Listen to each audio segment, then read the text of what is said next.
Joel jenny के birthday पर उसे हेलमेट गिफ्ट करता है और कहता है कल तुम्हें कोई बाइक गिफ्ट करेगा। फिर सुबह रात के खेल के बाद जब जेनी उठी तो उसके घर वाले उसका दरवाजा नॉक करते हैं। जेनी होश में आकर देखती है कि जॉयल तो वहां नहीं है, मगर उसका अंडरवेयर वहीं पर था। फिर वो जल्दी से अपने रूम को साफ करके दरवाजा खोलती है, जहाँ जेनी के मॉम डैड उसे बर्थडे विश करते हैं। जेनी के पापा की नजर अंदर रखी हुई बॉटल्स पर पड़ जाती है, जिन्हें देखकर वो बोलते हैं अकेले अकेले मुझे भी बोल देती, और वहाँ से चल जाते हैं। दरअसल जेनी के पापा उसको बहुत ज्यादा प्यार करते थे और हमेशा जेनी की ही साइड लेते हैं। फिर इसके बाद वो जेनी का बर्थडे सेलिब्रेट करते हैं और उसे एक सरप्राइज गिफ्ट देते हैं, जो वही था जो जॉयल ने रात को जेनी से कहा था, जिसे देखकर जेनी बहुत ज्यादा खुश हो जाती है। फिर उसके घर वाले उसे रोड पर उतरने से पहले सारे सेफ्टी नियम बताते हैं, जिसके बाद जेनी जॉयल के दिए हुए हेलमेट को पहनकर अपनी पहली बाइक राइड पर जाती है और दोनों मजे करते हैं। कॉलेज में कभी जेनी अकेली नहीं गई, बल्कि हमेशा जॉयल का इंतजार करके उसी के साथ जाती थी और हर रात जॉयल उसके पास, जिसकी आदत भी उन्हें जेनी के बर्थडे की रात से ही लगी थी। हर रात दोनों मिलने लगे थे और सबसे हटकर ये है जॉयल की मम्मी, जिनका सपना है एक बड़ी यूट्यूबर बनना। जॉयल आज रात फिर से जेनी के घर आता है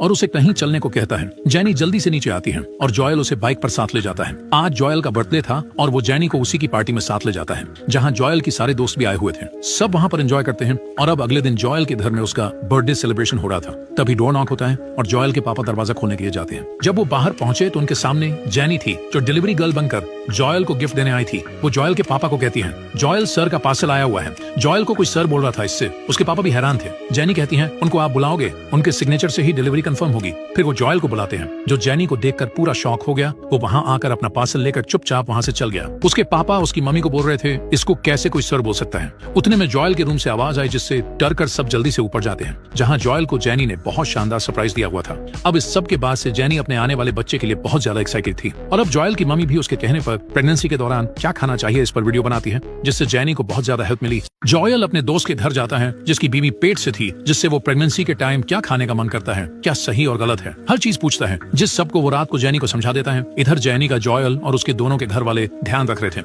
मगर तभी उसकी नींद टूट गई। जेनी इसके लिए बहुत ज्यादा एक्साइटेड थी। अगले दिन जॉयल के बहन उसका कंप्यूटर छेड़ रही थी, जिसे जॉयल वहां से भला देता है और इधर जॉयल के घर वाले उसके बारे में फादर से पूछ रहे थे, जिसको वो सब कुछ पता था, मगर वो उनको कुछ नहीं बताता, क्योंकि वो जॉयल को बहुत मानते थे और उसकी मदद ही कर रहे थे। अब जॉयल जॉब के लिए एक कंपनी में इंटरव्यू देने के लिए जाता है, मगर वो जॉयल और उसके काम दोनों को बहुत लाइटली लेते हैं, जिससे जॉयल निराश होकर वहां से चल गया। इस सब के बाद से जॉयल का दिमाग बहुत गर्म था, जिससे घर पर जाकर घर वालों से भी उसकी लड़ाई हो जाती है। मगर तभी जॉयल के पापा को कुछ हो जाता है, जिससे वो जल्दी से उन्हें हॉस्पिटल ले गए, जहां बैठकर जॉयल की मम्मी उससे झगड़ा करने के लिए माफी भी मांगती है और उसे प्यार से समझाती है। जिसके बाद जॉयल जेनी को लेकर अपने दादा के घर पर जाता है और उन्हें अपने और जेनी के बारे में सब कुछ बता देते हैं, जिनसे वो गुस्सा नहीं बल्कि उन्हें खुशी हुई। दरअसल जॉयल के पापा और मम्मी की शादी के बाद से वो दादा से लड़कर घर से चले गए थे। जॉयल अब जेनी की खुशी के लिए डिसाइड कर लेता है कि वो जल्दी से जॉब ढूंढकर जेनी से शादी कर लेगा, और अब जेनी की मम्मी को भी पता चल गया था कि जेनी हमसे क्या छिपा रही थी। दूसरी तरफ जॉयल भी जल्दी से जॉब पाने के लिए खूब मेहनत करने लगता है और उसकी मम्मी भी यूट्यूब पर वायरल हो जाती है और इसी के अगले दिन जॉयल की भी एक बड़ी कंपनी में जॉब लग जाती है, जो बात वो जल्दी से जेनी को बता देता है, जिससे जेनी की खुशी का कोई ठिकाना नहीं रहता। वो बहुत ज्यादा एक्साइटेड थी। इसके बाद जॉयल एक कार भी खरीद लेता है। जेनी बहुत खुश थी, मगर तभी उसके पेट में कुछ होने लगता है और इधर जॉयल घर पहुंचा तो